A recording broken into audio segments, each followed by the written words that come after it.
اگر میں آپ سے کہوں کہ آج لوگ پہلے سے زیادہ ڈپریشن میں نہیں بلکہ پہلے سے زیادہ لوگ تھکے ہوئے، پریشان، تنہا اور ذہنی دباؤ کا شکار ہیں تو کیا آپ یقین کریں گے؟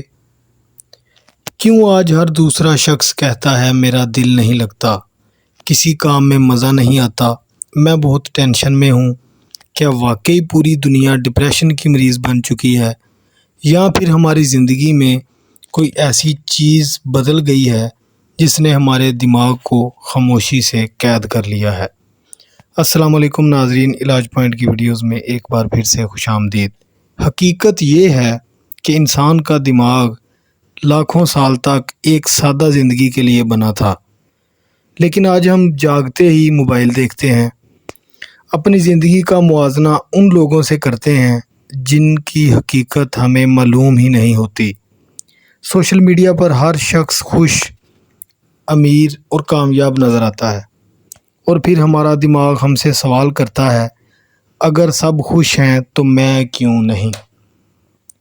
یہی سوال آہستہ آہستہ بے چینی، اداسی اور ذہنی دباؤ میں تبدیل ہو سکتا ہے۔ پھر نیند کم ہو جاتی ہے، جسم تھکا رہتا ہے، خاندان کے ساتھ وقت کم ہو جاتا ہے، دوست صرف موبائل کی سکرین تک محدود رہ جاتے ہیں، اور انسان لوگوں کے درمیان رہ کر بھی تنہا محسوس کرنے لگتا ہے۔ اس کے ساتھ مہنگائی، مستقبل کی فکر، نوکری کا دباؤ اور روزمرہ کی مشکلات دماغ پر مزید بوجھ ڈال دیتی ہیں۔